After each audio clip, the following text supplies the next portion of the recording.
जय श्री राधे कृष्ण।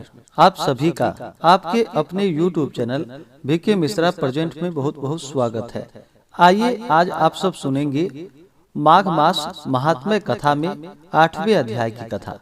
अब तक आपने पिछले अध्यायों का कथा श्रवण नहीं किया हो तो चैनल पे वीडियो अपलोड है या चैनल पे माघ मास कथा के नाम से प्लेलिस्ट बनाया गया है, आप उसके माध्यम से कथा को श्रवण कर सकते हैं। तो बोलिए प्रेम से भगवान विष्णु की जय, माता लक्ष्मी की जय, भगवान श्री कृष्ण की जय, सर्वदेवी देवता की जय। यमदूत बोला कि हे वैश्य, तुमने उत्तम प्रश्न पूछा है। तुम इस समय पाप रहित हो, दूसरे की सेवा में तत्पर होते हुए भी प्रेम पूर्वक तुमसे यथा बुद्धि कहता हूँ। सुनो, सब आवश्यकताओं में कर्म, मन और वाणी से जो सदैव दूसरों को दुख नहीं देते, वे यमलोक में नहीं जाते। प्राणियों की हिंसा करने वाले मनुष्य वेद, दान, तप और यज्ञ से भी किसी प्रकार उत्तम गति को प्राप्त नहीं होते। अहिंसा ही सबसे बड़ा धर्म, तप और दान है। दयालु मनुष्य मच्छर, खटमल, लेख, जुआ आदि प्राणियों को भी अपने समान रक्षा करते हैं।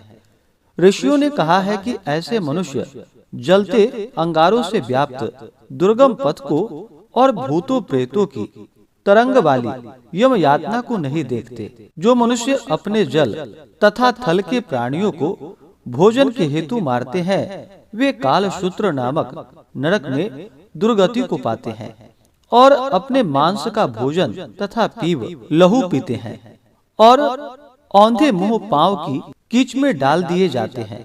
इनको कीड़े काट कर खाते हैं। अंधेरे में एक दूसरे के घातक को परस्पर खाते हैं और घोर शब्द करते हुए एक कल्प तक वहीं रहते हैं। हे वैश्य, फिर नरक से निकलकर बहुत दिनों तक अस्थावर योनियों को भोग कर वे क्रूर सैकड़ों तिर्यक योनि में जाते हैं।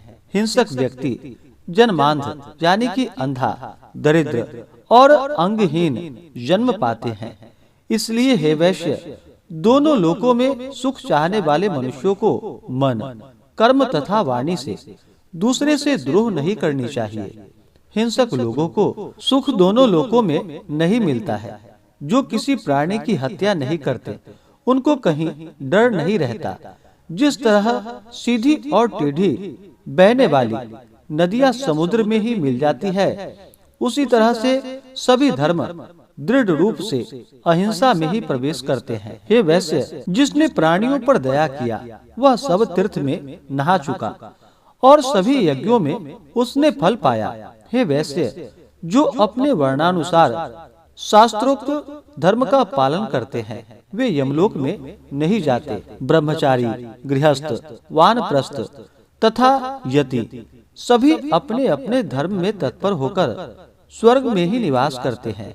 जो इष्ट पूर्ति, जलाशय आदि बनवाते हैं, 5 यज्ञ करते हैं तथा सदैव दया करते हैं, वे यमलोक में नहीं जाते अर्थात वैकुंठ को प्राप्त होते हैं। जो ब्रह्मचारी हैं, वेद पाठी हैं और नित्य अग्निहोत्र करते हैं, वे स्वर्गगामी होते हैं।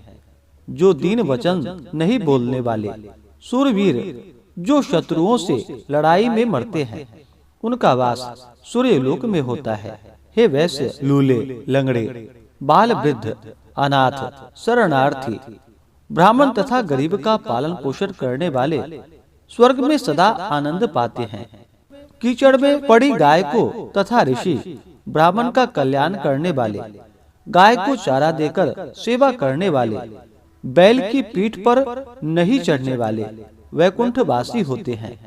जो मनुष्य बावली, कुआं, तालाब, प्याऊ आदि लगवाते हैं, जिनमें जल और स्थल में चलने वाले इच्छा पूर्वक जल पीते हैं, जिससे उनका असीमित धर्म बढ़ता है और वे बिना यमलोक के देखे अक्षय स्वर्ग को पाते हैं। पीपल, नीम, बरगद, कैथ, बेल के एक एक, आंवले के 3 तथा आम के 5 पेड़ जो लगाते हैं, उनको नरक नहीं मिलता।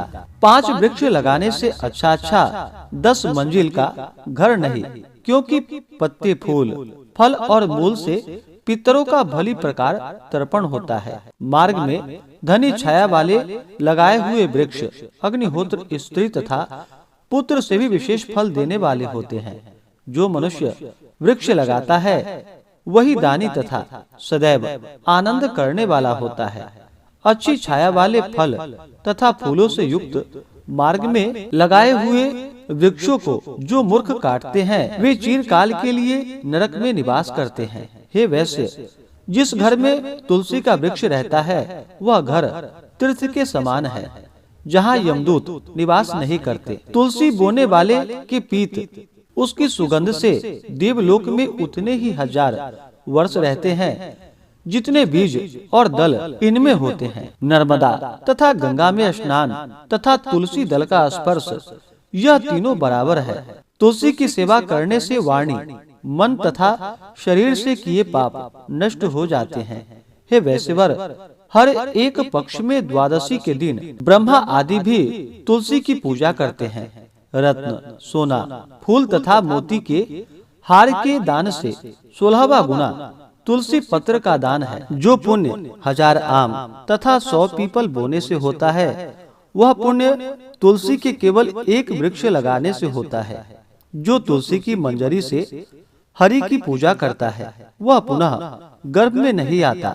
हे वैश्य, जो मनुष्य रेवा नदी में पैदा हुए शिवलिंग की तथा स्फटिक के रत्न के पत्थर के कहीं तीर्थ में, पर्वत पर या वन में रखी हुई शिवलिंग की पूजा करते हैं वे सदैव ओम नमः शिवाय इस मंत्र का जप करते हैं।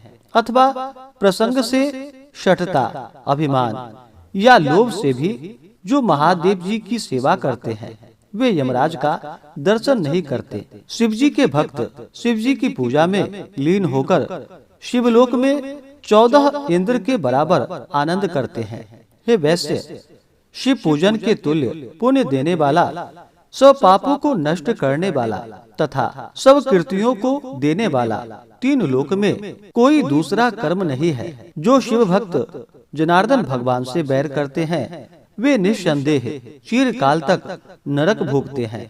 दान, अन्न, फल, जल शिव निर्माल्य को भी ग्रहण न करे, उसका उल्लंघन न करे, परंतु सबको कुएं में फेंक दे। जो मनुष्य मक्खी के पैर के समान भी शिव निर्माल्य लेते हैं वह कल्पांतर तक नरक में पड़ता है।